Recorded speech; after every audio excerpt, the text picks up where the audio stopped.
What large company was shut down because of one bad decision?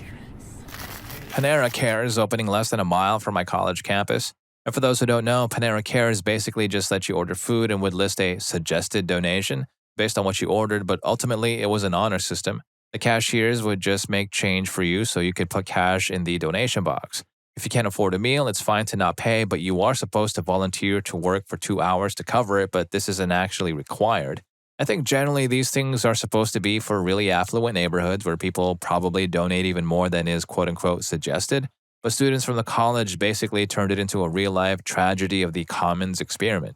There was almost never bread available because everyone would just take it. The lines were insane and people would donate like $1, if anything. It closed within a year, lol. The suggested donation quickly became a suggested joke among students, I guess. Story 2. Yellow Trucking brought out a bunch of smaller companies and never bothered to consolidate them into a single entity. Each one would operate independently as a subsidiary.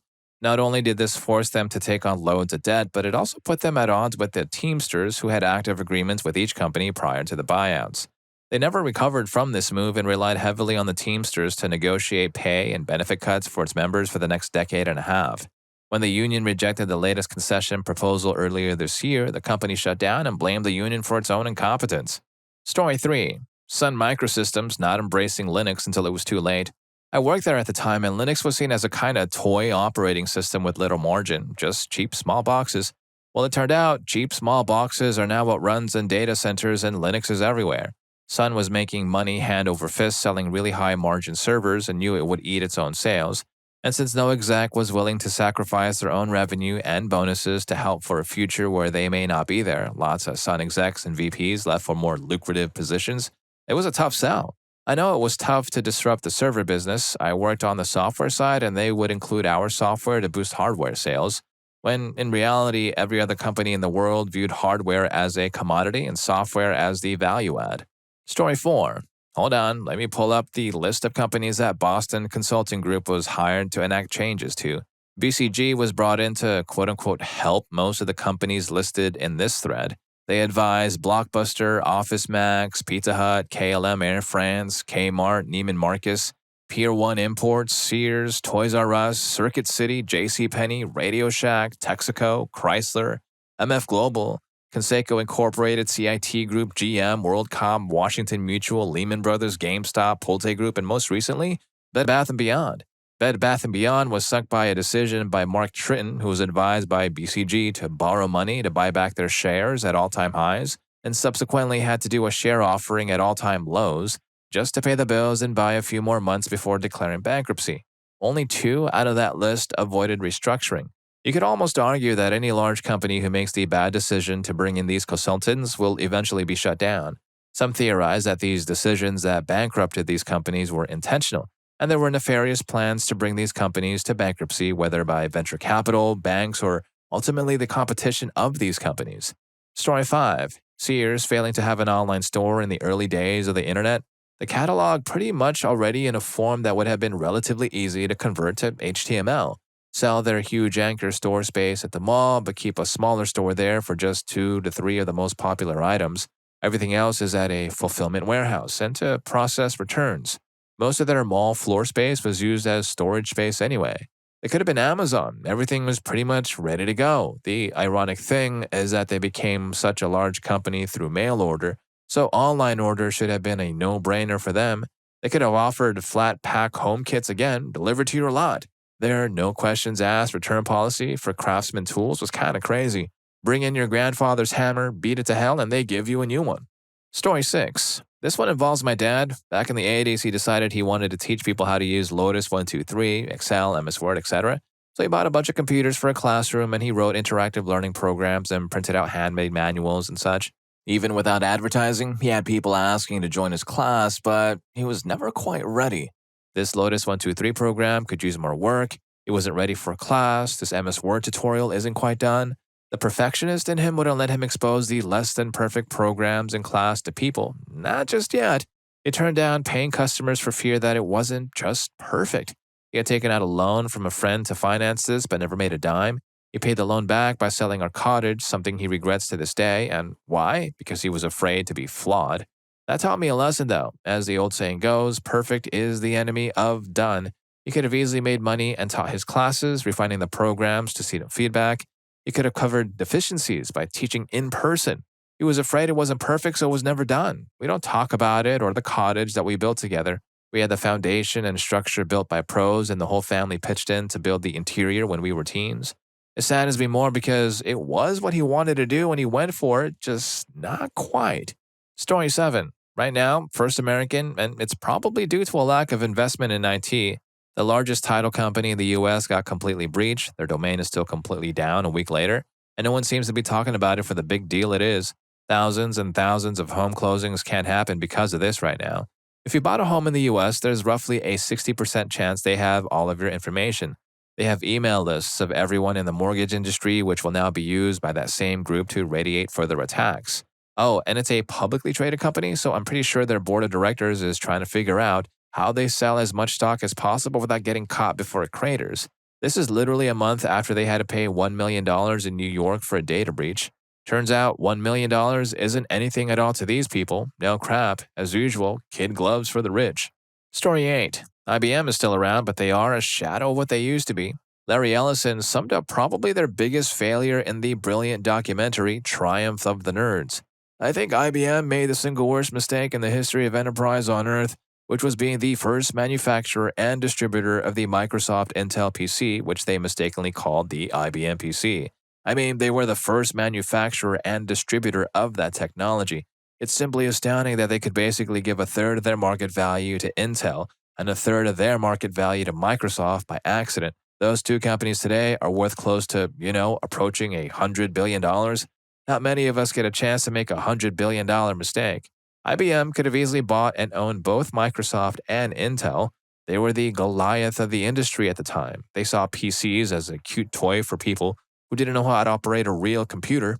Oops. Story 9. Used to work for a large retail store, the Big Blue Demon. Sometime in my 4 years as an assistant manager, the co-manager, older position that was between assistant manager and store manager, made some crazy, disastrous decision that screwed over our business and store for a week. Let me set the scene. Store had been having major issues with our ancient and outdated refrigeration system, specifically the ones that controlled our freezers. The freezers, meats, bakery, and deli departments would all be affected, but not the dairy coolers. So one day, the cooler system just absolutely craps the bed. Everything except the dairy coolers goes out. Around the same time, frozen, dairy, and meat produce trucks arrived. Store manager was off on vacation, so decisions came down to the co-manager. She makes the decision to pull everything from all of the freezers and coolers and pack them into the dairy cooler, combined with the decision to not only accept the two trucks, 75% of which needs to remain frozen, but to also not request our distribution center to dispatch an empty frozen truck to store stuff in. Nope, all of it goes into the dairy cooler. Even had all the customer shoppable bunkers and doors caused, those were down as well. Never mind that there were protocols for this exact situation, such as packing everything that needed to stay frozen into the freezers and going to the other stores for dry ice to pack in and seal off the freezers, covering all bunkers and shoppable freezer doors with plastic and cardboard to insulate as best as possible, refusing deliveries, etc. The aftermath was that the store lost $100,000 to $200,000 in physical inventory of frozen food, meats, and supplies for the bakery and deli, as it all thawed and spoiled. It took weeks to get back to a normal, optimal stock level, so add another $100K or so in missed sales of those items, as our shelves were just empty. The kicker is, the manager that made those obviously poor decisions didn't even get a slap on the wrist. She actually got promoted as store manager about a year and a half later. Story 10. BlackBerry. It basically came down to not wanting to switch to a touchscreen since they were known for their thumb keyboard thingy. They thought the touchscreen would never catch on. Basically, if they switched to that, they could have competed with the iPhone enough to stay in business. They might even still be the dominant smartphone maker. Similar story with Nokia, if I remember right. They eventually did touchscreen, but it was half-hearted and late. Also, this is a little premature, but the gas division of GM will eventually go out of business. Very hard to pivot for a company that has been devoted to the same tech for 100 years, but they were very late to getting into EVs. Had they put a serious effort in, say, 10 or better yet 20 years ago, they might have been able to compete.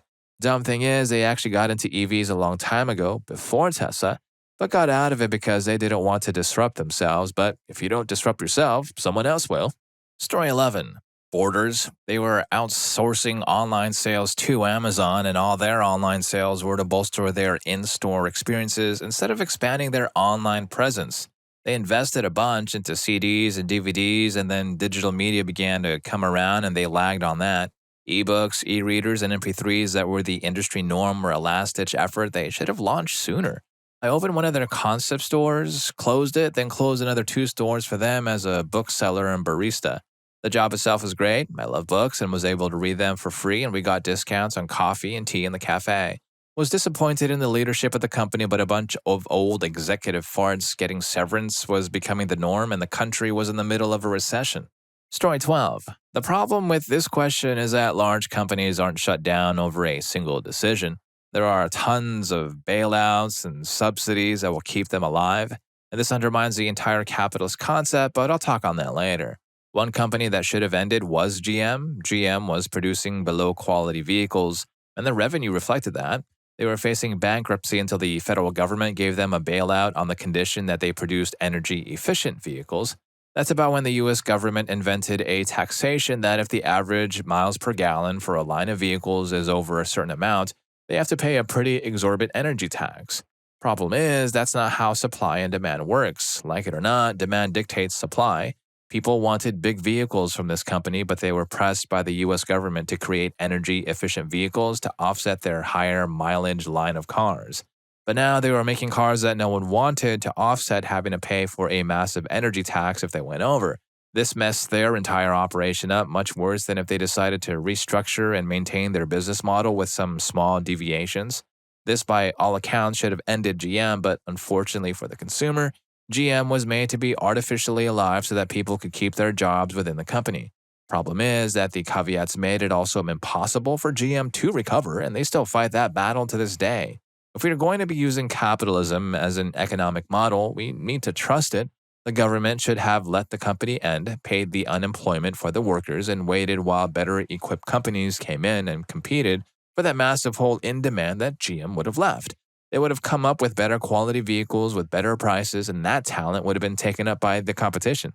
Story 13. Here's one you've probably never heard of. FoxMeyer, once a major player in the pharmaceutical distribution industry, went out of business primarily due to a disastrous implementation of a new enterprise resource planning ERP system, SAP, and an overly ambitious modernization plan.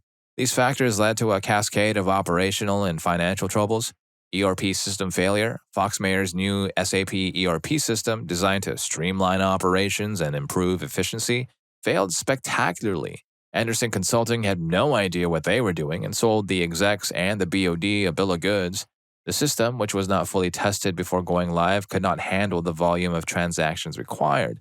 This led to order processing errors, delivery delays, and lost revenues.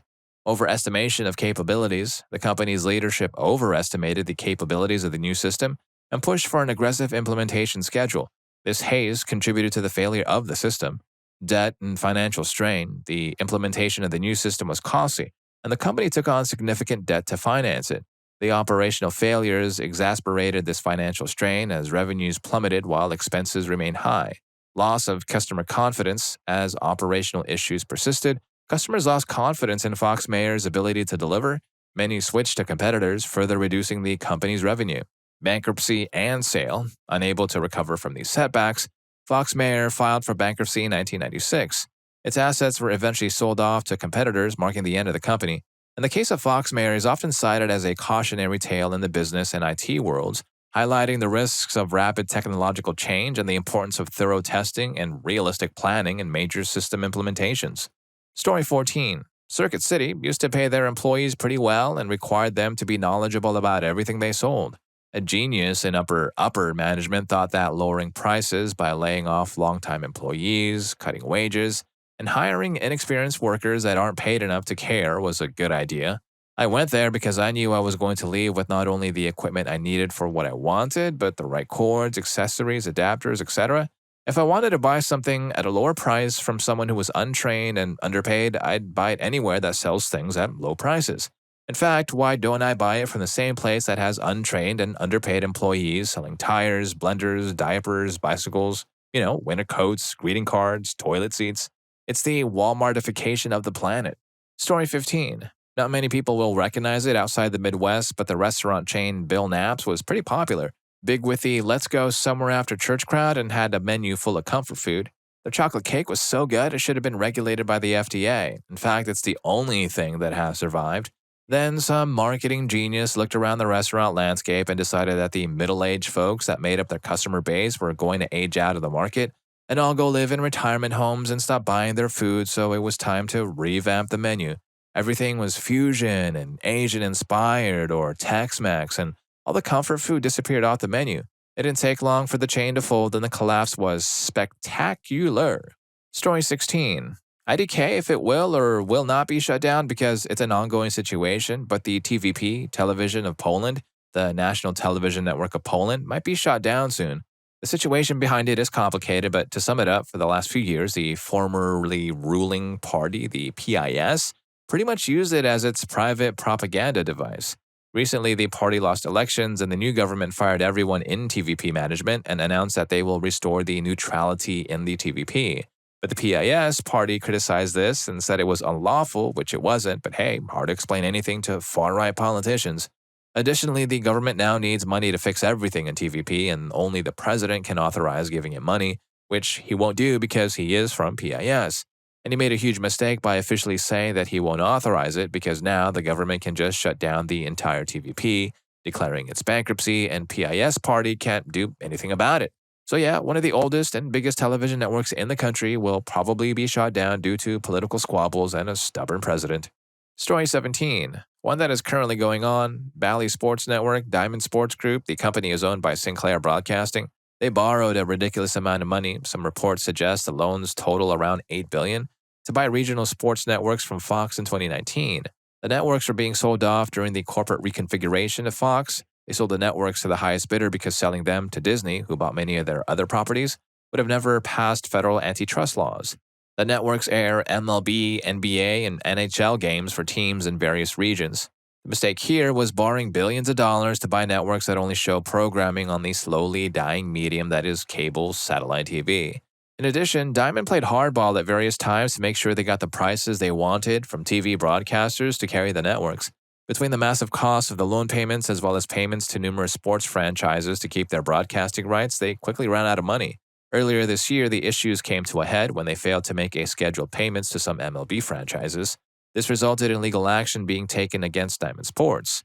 Their legal defense was to file for bankruptcy with the hopes they would get some leeway on the timings of some payments. That wasn't the result. They are currently on ongoing proceedings for bankruptcy. Some MLB franchises have gotten out of their deals with Diamond or not renewed their contracts.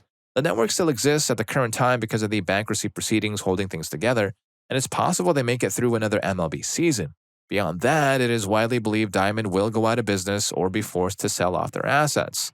The result of the company's failures could have an impact on U.S. sports. Although the NBA and NHL are likely to remain on cable networks, it seems like this could have a big impact on MLB broadcasting deals. Story 18. In September 2007, Robert Peston, the BBC's business editor at the time, exclusively revealed that Northern Rock, then the UK's fifth largest mortgage lender, had sought emergency funding from the Bank of England due to the turmoil from mortgage issues in the US. Obviously, this led many of the bank's customers to rush to take their money out. It took many hours before the BBC, and particularly Peston, to regularly, consistently remind people when reporting about how much of their money was protected by the Financial Services Compensation Scheme, FSCS, and therefore did not have to panic in any way, but by that time, no one cared and there was a huge run on the bank. The protection covered the vast majority of customers as only a tiny percentage had over £85,000. Northern Rock fairly quickly ended as a business, and the bailout had other consequences with other banks and the economy. It could have been fairly different in the UK with a slower impact if the media were slightly less concerned about being first with a dazzling story, but also being very clear about how and who it would have impacted. Story 19. Motorola building the Iridium satellite system was hugely expensive and an absolutely incredible technical feat at the time, but the market for satellite phones collapsed as cell phones got dirt cheap and coverage expanded to just about everywhere. At the same time, their mobile phone business was passed by Apple. Even a very profitable company like Motorola was not able to absorb the costs and they went bankrupt. As an aside, Motorola built a smartphone before Apple, but none of the cell phone providers thought it would sell, so they canceled it. Maybe if Iridium had not been built, they could have pursued the smartphone without a partner. And if you're enjoying the video and learning a thing or two so far, please don't forget to hit that subscribe and like button for more videos just like this. Story 20. Sears could have been Amazon before Amazon, but didn't believe in online sales, even though they'd been a mail order catalog selling literal homes shipped right to you. Ironically, I think the only way to beat Amazon now would be having showrooms for popular items so you can see things in person, touch them, etc., before you buy. The idea is overcoming that by easy returns, but Amazon has continuously made returns harder and more costly. These showrooms could be return centers and also allow you to pick up items in person if you like them after checking them out in person, or ordering them online if you wanted to skip the delivery wait and pick it up from a distribution center or showroom will call. Yeah, maybe Sears should have just sold those prefab houses online. Amazon couldn't compete with that. Story 21. Gerald Ratner turned his family-owned jewelry shop into a chain worth £1 billion. In 1991, he famously made a speech to the Institute of Directors, a who's who of UK CEOs, at the Royal Albert Hall, in which he said, "We also do cut glass sherry decanters complete with 6 glasses on a silver-plated tray that your butler can serve you drinks on, all for £4.95. And people say, how can you sell this for such a low price? And I say, because it's total crap. And about a set of earrings at his store, they're cheaper than a prawn sandwich from Marks & Spencer's, but I have to say the sandwich will probably last longer than the earrings." The company's stock plunged and lost £500 million in value overnight. The company actually survived as Signet Group and is now the largest seller of diamond jewelry in the world. Ratner immediately stepped down and was booted from the company completely a few years later. To this day, doing a Ratner is allegedly used in UK business slang anytime a CEO says way more than they should have. Story 22. Smaller, lesser-known aerospace supplier called Cobham. They got into a deal with Boeing that had one single line in a contract that they were liable for all damages and delays due for an entire airline that they supplied a part for. Legal jargon that got overlooked that let Boeing have them since the airline was larger than the entire company. I only know of it because I worked there for some years after college and got to watch the whole company go down over my time there. Close to 1/4 of the company was dedicated to putting out fires, trying to keep their head above water, which ultimately sunk it, all because of one contract. Story 23. Knight Capital. On August 1st, 2012, Knight Capital caused a major stock market disruption, leading to a large trading loss for the company. The incident happened after a technician forgot to copy the new Retail Liquidity Program (RLP) code to one of the 8 SMARS computer servers, which was Knight's automated routing system for equity orders. RLP code repurposed a flag that was formerly used to activate an old function known as PowerPeg. Orders sent with the repurposed flag to the 8th server triggered the defective PowerPeg code still present on that server. This function executed blocks of a stock trade, halting when it recorded that enough orders were fulfilled. However, the code to report back the fulfillment of orders had been altered after the deprecation of PowerPeg, resulting in the order never being recorded as completed. As a result, the server would send out orders indefinitely. When released into production, Knight's trading activities caused a major disruption in the prices of 148 companies listed at the New York Stock Exchange. For example, shares of Wizard Software Corporation went from $3.50 to $14.76. For the 212 incoming parent orders that were processed by the defective PowerPeg code, Knight Capital sent millions of child orders, resulting in 4 million executions and 154 stocks for more than 397 million shares in approximately 45 minutes. Knight Capital took a pre-tax loss of $440 million. This caused Knight Capital's stock price to collapse, sending shares lower by over 70% from before the announcement. The nature of the Knight Capital's unusual trading activity was described as a quote-unquote technology breakdown. Story 24. In my hometown, a new soft-serve ice cream shop opened up 1 year ago. It was located along a main through street, but in a mostly residential area. Not far from downtown, but definitely not in downtown or whatever. This was a small town. It was insanely popular. It was like a walk-up window type deal. Within a year or two, it was only open part of the year because this was in the upper Midwest. The owners of the property didn't renew their lease and the ice cream shop had to move. The property owners then opened up their own walk-up soft-serve ice cream shop, LOL. Well, the OG one moved to a way better location. This cute old little house right on the edge of downtown. Now, it was on a super busy street and in an intersection right on a bike path that ran down from downtown along a river into a popular park. They opened their walk-up ice cream shop in the bottom half and a little cafe in the upper half. It was now a million times more popular. The one in the old location does okay, I'm sure. They were still there when I moved away about after 5 years. But literally everyone I know goes to the OG one. It's kind of a hangout spot, has a great location, way better menu, the little cafe is popular, etc. The property owners basically kicked out a decently strong business that was bringing in money, rent, tried to take their popular business strategy themselves, and just created a super competitor. Wouldn't it have been easier to just sit back and take in the rent money? Now you have a semi-okay ice cream shop you have to pay for, run, manage, etc., and have a huge competitor that outperforms you in every way because you forced them to find a better location where they can thrive.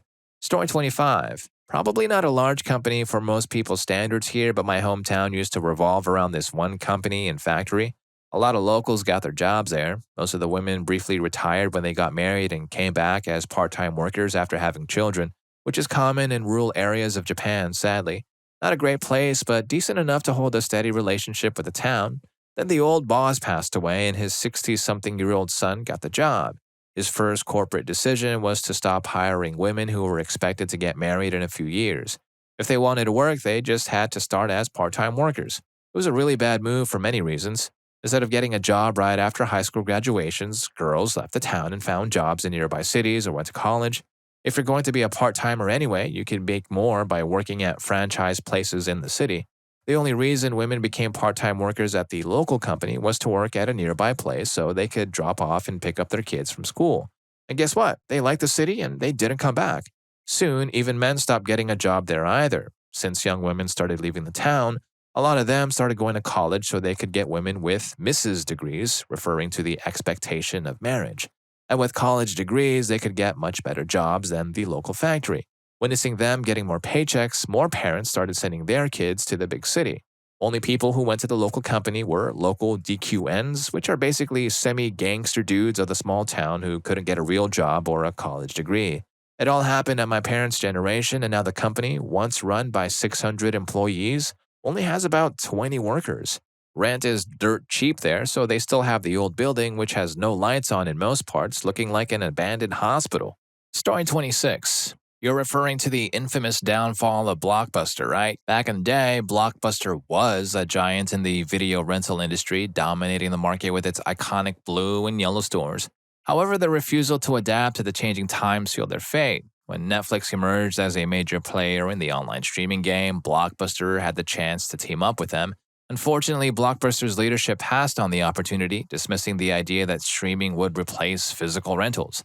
That one decision proved fatal, and as the world shifted towards digital entertainment, Blockbuster's business model crumbled. It's a classic tale of how being resistant to change can bring down even the biggest players in the game.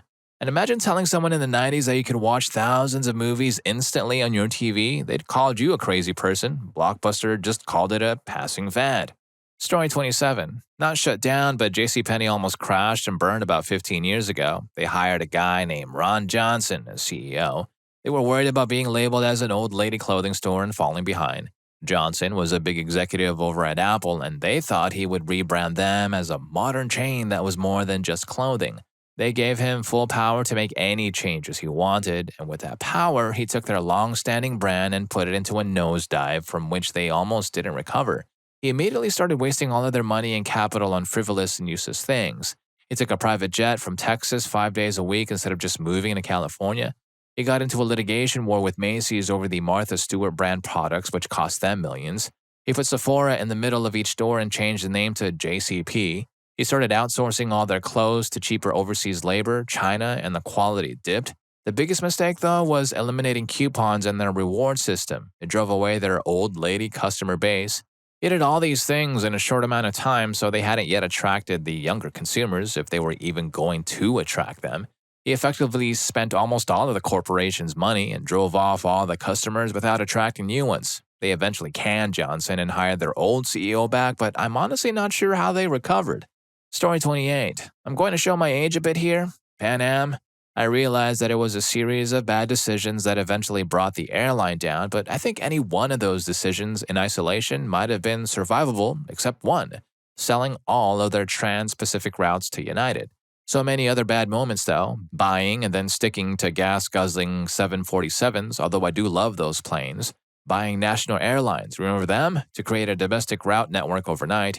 It was kind of a mess and they had no idea how to run a domestic airline, but they might have overcome that.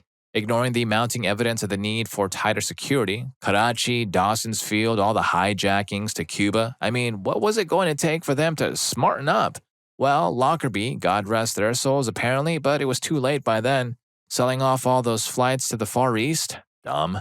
Story 29. In the late 90s, HP decided to incorporate IT services into their portfolio of building printers and servers. Huge difference between the business models. They came in like a wrecking ball, undercutting contracts and bids. Their solution was to throw new contract hires with very little experience to support mission-critical systems. Train them for about 2 weeks and throw them to the wolves. HP execs and the company execs who cut costs were essentially giving each other reach-arounds while laughing all the way to the bank. After a few months, it was obvious this idea wasn't working. HP was obliterating SLAs, and the companies they were now supporting were hemorrhaging cash. Their solution was to outright buy one of the largest IT support firms at the time, EDS. Instantly, HP gained the brainpower of about 230,000 seasoned IT professionals. Many were put right back on the same contract that HP took from them a few months before. The following years were murky, but HP essentially laid off over 200,000 IT support staff. Not one single decision, but a few bad ones led to the demise of an entire company and made almost 250,000 people find new employment. I'd love to have been in that meeting. Hey, I got an idea. Let's get into a business that nobody in this company has ever done before. What could go wrong? Story 30. I used to work for a company that was wasting money. In order to try and save money, they decided to stop honoring returns and refunds, but still advertise that they did. Whenever someone would ask for a refund, you were supposed to tell the person that it would be processed in the next 6 to 8 weeks, then get them off the phone. 6 to 8 weeks later, when they ask where their money is, you were supposed to apologize and say their paperwork got put in the wrong stack, and that it would be put in the correct stack and would then be processed again in the next 6 to 8 weeks. If they complained about the length of time, you were supposed to tell them you can ask your supervisor to expedite it and they should see it in 4 to 6 weeks instead. If they threatened legal action after months and months, you were supposed to tell them to contact the company legal department. We didn't have a company legal department, and then hang up on them. Then make a note in their account. No one should field calls from that account further. More than half the call center quit in a single week in protest of this decision. Company collapsed in on itself within a few months.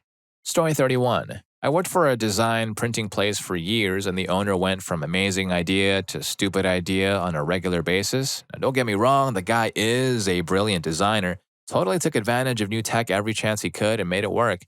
But he was cheap and greedy, so he ruined what would have been lucrative long-term business relationships. So we did this huge order of promo supplies for a fairly big online casino, huge for him, about a $20K order with good margins and the chance at long-term work with this company. While it was being picked up, on the spur of the moment, he decides to pad the bill by about $200. The guy picking it up was the son of the casino owner and literally watched the boss do this while I stood at the till. The customer looks at me, smiles, and pays the bill with a huge wad of cash and says, I know it's not your fault, but my family is very wealthy, and we didn't get that way letting people rip us off. Tell the boss over in the corner he just screwed himself out of a lot of money because we love the work, and a voice meant to carry. Story 32. My old company was internationally known in our industry as being one of the ideal places to be. We could hire basically anybody in the world in our space to move and work in our office. It was such an awesome place to work. The CEO decided to cash out when a larger company barely related to our industry decided to buy us. The new company basically gutted everything that made us great, then rushed to go public. The employee stock options were pennies and they drastically cut benefits. Every time there was a complaint, the answer was, maybe you don't understand our vision, or, well, we are a public company now. They also got rid of our office, which was located in one of the hottest LA neighborhoods that everybody loved.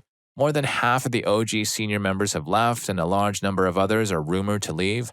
I was forced to start assisting in hiring, and it was grueling. People would apply believing it was our old company, then find out what's up and go elsewhere. Oh, and the stock is plummeting.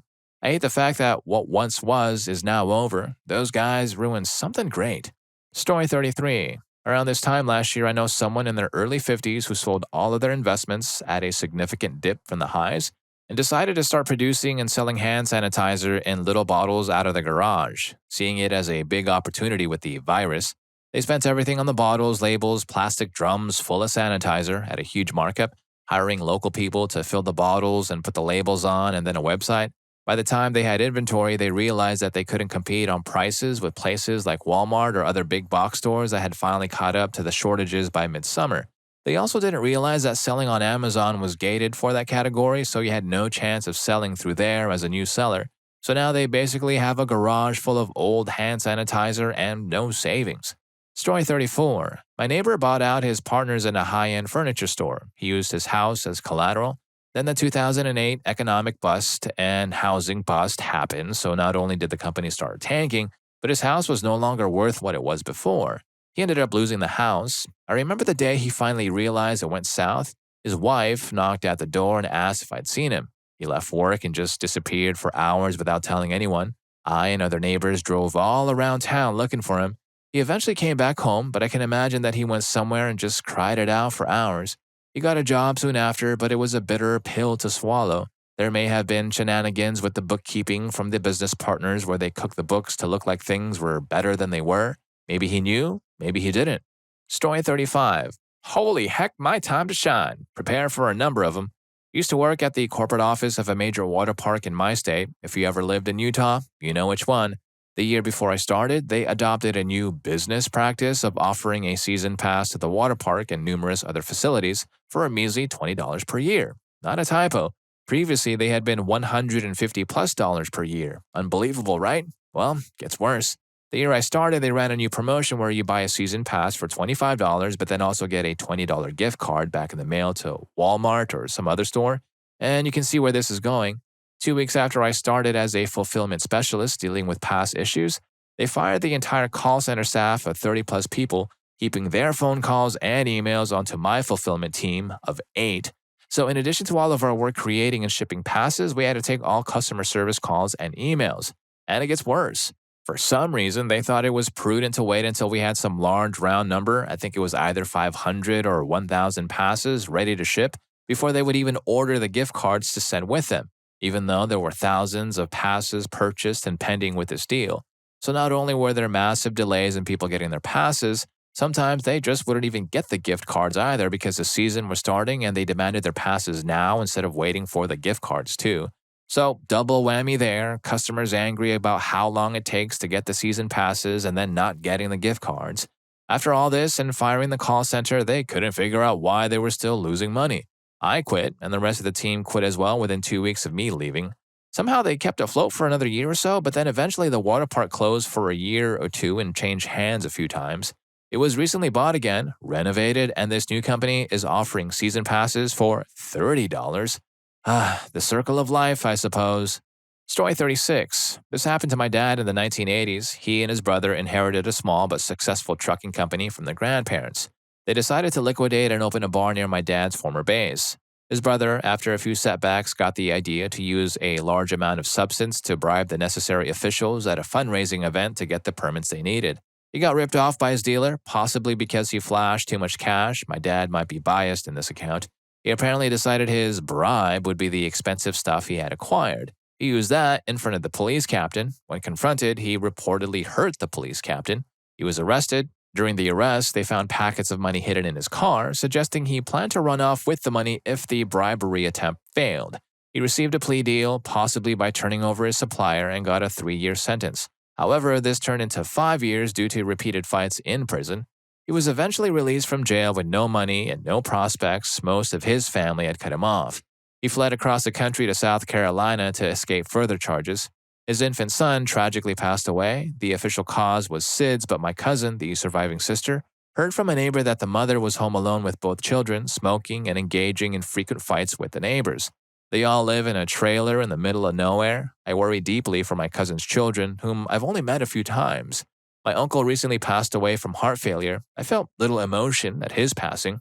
Story 37. My neighbor, he used to own a chain of corner shops, as you would call them, that worked 24/7. He was doing very well, but started expanding too quickly while still depending on one of the biggest chains in the region to supply him. Well, the guy that owns the chain, one might call him a tycoon now, he did start from rags though, but a lot of shady business screwed him over, and the corner shop guy went bankrupt. His biggest shop and the house that was on the same property went to the tycoon. And if you learn a thing or two from these stories, here's more for you. YouTube thinks you're going to love this. I'll catch you in that video.